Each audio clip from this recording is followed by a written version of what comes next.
नमस्कार.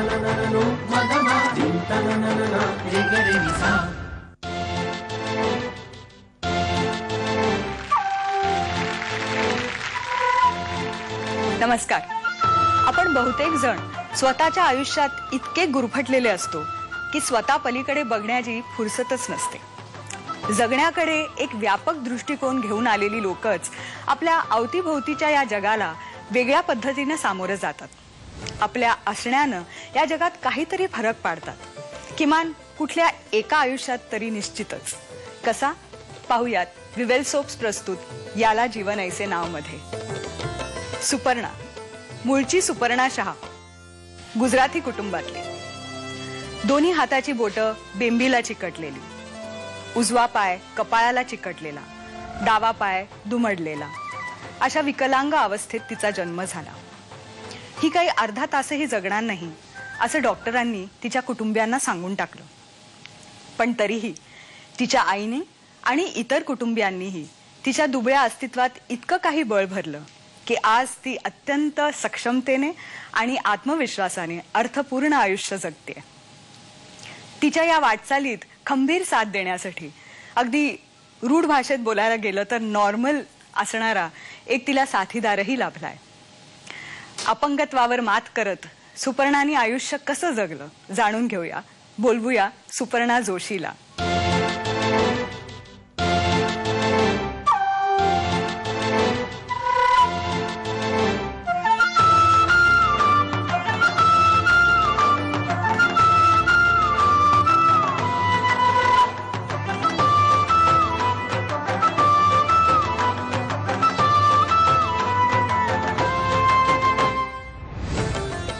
तुम्ही राहायला कुठे असता?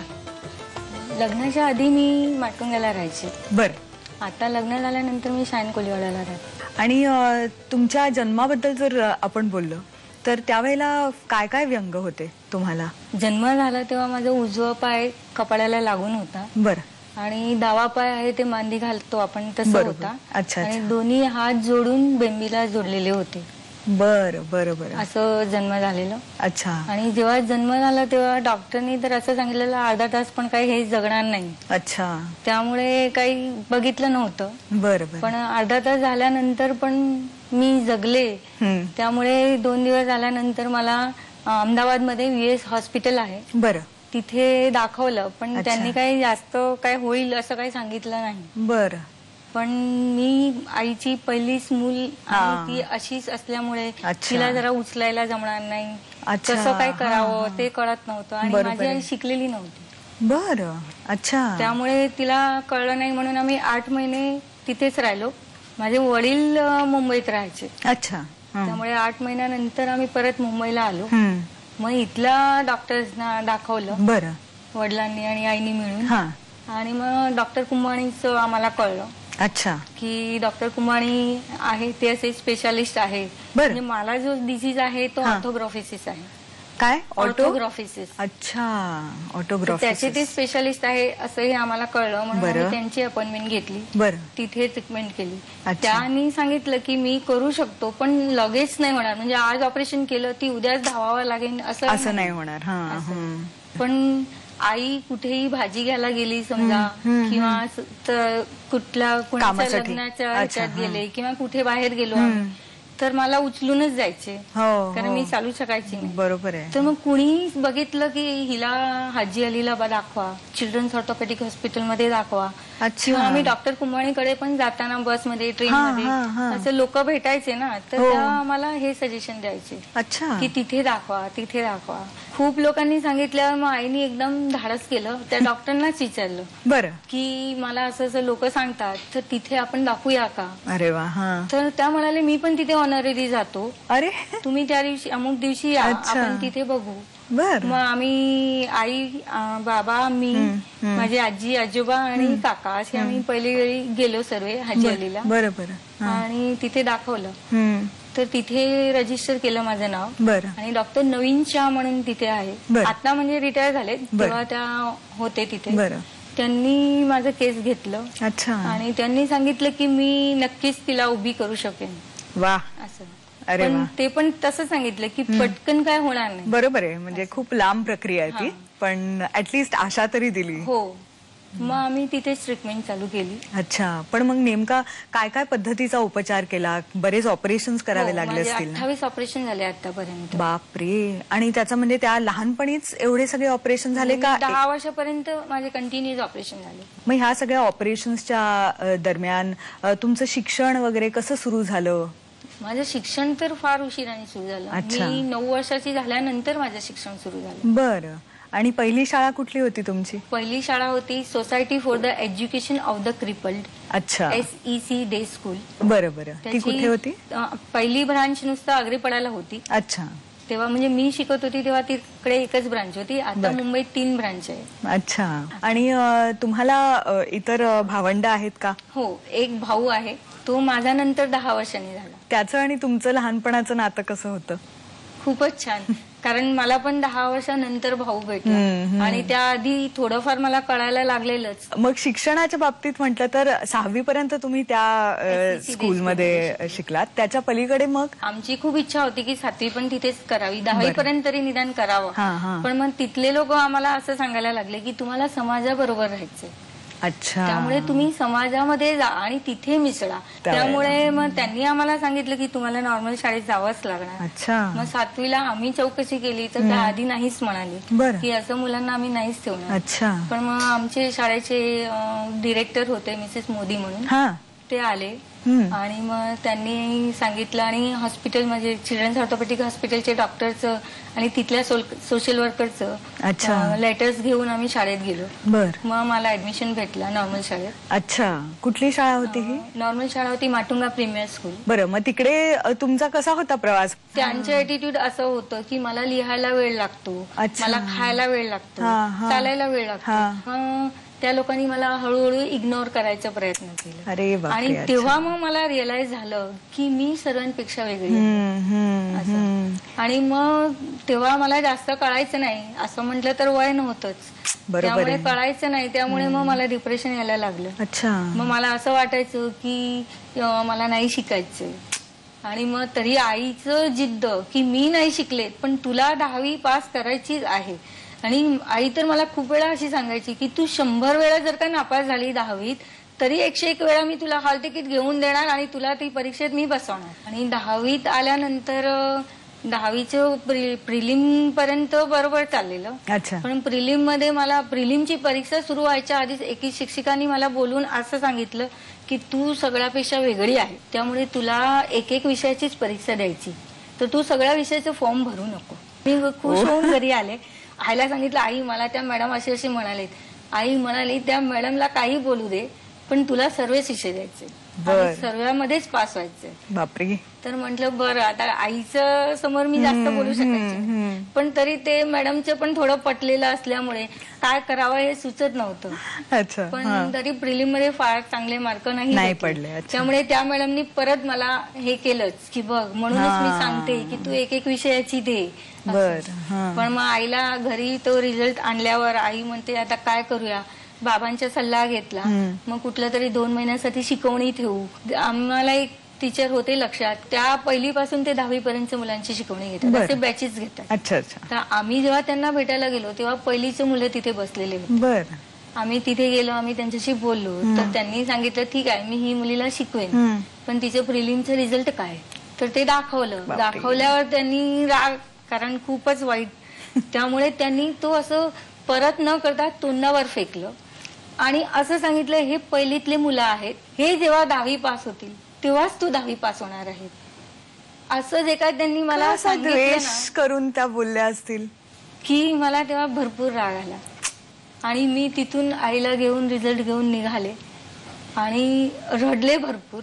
आणि मी बाहेर निघताना आईला सांगितलं काही करायची गरज नाही, मी शिकवण्या नाहीच घेणार आता, कुणाचीच नाही. अजून 2 महिने आहेत माझ्या हातात, रात्र आहे दिवस आहे, मीच मेहनत करेन आणि मीच पास होईन.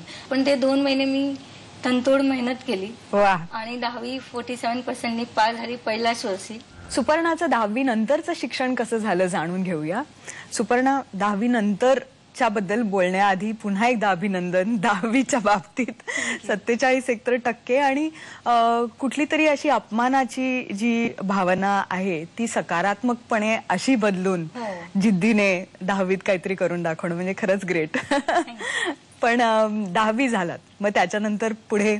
त्याच्यानंतर माझा असा विचार होता की हँडिकॅप लोकांना टेलिफोन बूथ भेटतंय. अच्छा. तर ते आपण घ्यावा आणि त्याच्यावर काय जे अर्निंग होईल ते आपल्या पुरतं तरी निदान निघेल. बरं. पण आईचं असं म्हणणं होतं की नाही कॉलेज तरी बघायला पाहिजे. रिअली? अच्छा. पण कुठल्या कॉलेजमध्ये मला ऍडमिशन भेटणार, कसं भेटणार? बरोबर. तर आई म्हणाली आपण लेडीज कॉलेजमध्ये जाऊ, SNDT, आणि ते जवळ आहे त्यामुळे तुला जायचं यायचा प्रश्न नाही येणार आणि SNDT कॉलेजमध्ये आपण ऍडमिशन घेऊ. बरं. मग मी आणि आई फॉर्म घेऊन तिथे गेले, तिथे ऍडमिशन घेतलं. आर्ट्स घेतलं होतं? आर्ट्स घेतलेलं आणि त्याच्यातही मी main subject economics with accounts घेतलेलं. अच्छा. मग ते 12वी नंतर घेतलं असेल ना? 12वीचं तुमचं चांगलं झालं सगळं?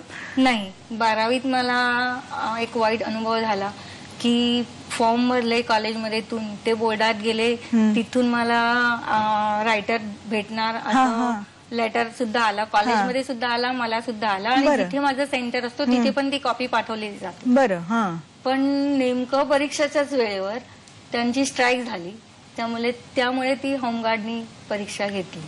अरे आणि त्यांना तो रूल्स अँड रेग्युलेशन माहीत नसल्यामुळे मला असं सांगितलं की तो परीक्षा तुम्ही रायटर घेऊन नाही बसू शकणार, तुम्हाला स्वतः लिहावं लागेल. अरे बापरे. तरी मी कॉलेजमध्ये येऊन मॅडमला सांगून मॅडमनी माझ्या बरोबर सरांना पाठवून सर्व काही तिथे आम्ही जाऊन सांगितलं वगैरे, बसवू दिलं मला रायटर घेऊन. पण रिझल्ट आला तेव्हा मी तो पेपर दिलेला नाही, ऍबसेंट आहे असा रिझल्ट आला. आणि मग बोर्डामध्ये जाऊन चौकशी केली की मी हा पेपर दिला आहे, तर त्यांनी तेव्हा मग लाईटली घेतलं की नाही तुम्ही फेल होते म्हणून तुम्हाला ऍबसेंट दिले. तुमच्या त्या काळचे शिक्षक आलेत का आपल्या स्टुडिओमध्ये? नमस्कार. नमस्कार. त्या काळात तुम्ही सुपर्णाच्या शिक्षिका होता कॉलेजमध्ये, तेव्हा तुमचे कसे होते अनुभव सुपर्णाच्या बाबतीत?